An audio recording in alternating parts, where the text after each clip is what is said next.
તો સુરતમાં એક આચાર્યએ બાળકી સાથે શારીરિક અડપલા કર્યા। માંડવીના નરેણ ગામની આશ્રમ શાળામાં આ બનાવ બન્યો છે। નરાધમ આચાર્યએ બાળકી સાથે શારીરિક અડપલા કર્યા હતા। આચાર્ય યોગેશ પટેલે બાળકીને પરેશાન કરી હતી, ત્યારે બાળકીના પરિવારજનોને જાણ થતા પોલીસ ફરિયાદ દાખલ કરવામાં આવી છે। પોલીસે નરાધમ આચાર્યની અટકાયત કરી છે। આચાર્ય 24 વર્ષથી આશ્રમ શાળામાં ફરજ બજાવે છે, તેની સામે કાયદેસરની કાર્યવાહી હાથ ધરવામાં આવશે।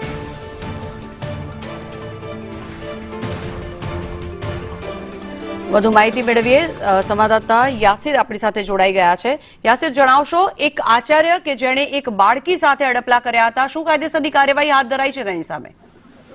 સંસ્થા જે રીતે શિક્ષણ જગતને શરમસાર કરતી ઘટના જે છે એ ગતરોજ માંડવીના નરેણ ગામે સામે આવી હતી। નરેણ ગામે આવેલી જે આદિવાસી છાત્રાલય છે, છાત્રાલયની અંદરમાં 24 વર્ષથી શિક્ષક તરીકે ફરજ બજાવતા આચાર્ય જે છે એના દ્વારા બાળકીના જે શારીરિક અડપલા કરવાની ઘટના જે છે તે સામે આવી હતી। જો કે બાળકીએ પોતાના જે માતા પિતા છે તેને આ ઘટનાની જાણ કરી હતી, જે બાદ માતા પિતા જે છે એ પોલીસ સ્ટેશને પહોંચ્યા હતા અને પોલીસના કાફલા સાથે એ માતા પિતા જે છે એ આશ્રમ શાળાએ ગયા હતા, જ્યાં પોલીસ દ્વારા જે આશ્રમ શાળાના આચાર્ય જે નરાધમ આચાર્ય છે તેની ધરપકડ કરવામાં આવી હતી।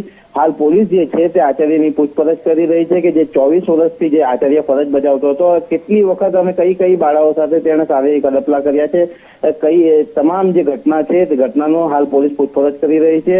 જો કે આ બાળકી જે છે સગીર બાળકીને લઈને પોલીસ દ્વારા પોસ્કો એક એટ્રોસિટી એક્ટ મુજબની હાલ ફરિયાદ પણ દાખલ કરવામાં આવી છે અને જે નરાધમ આચાર્ય છે તેની હાલ ધરપકડ કરવામાં આવી છે। જી, આભાર સમગ્ર માહિતી બદલ યાસિર।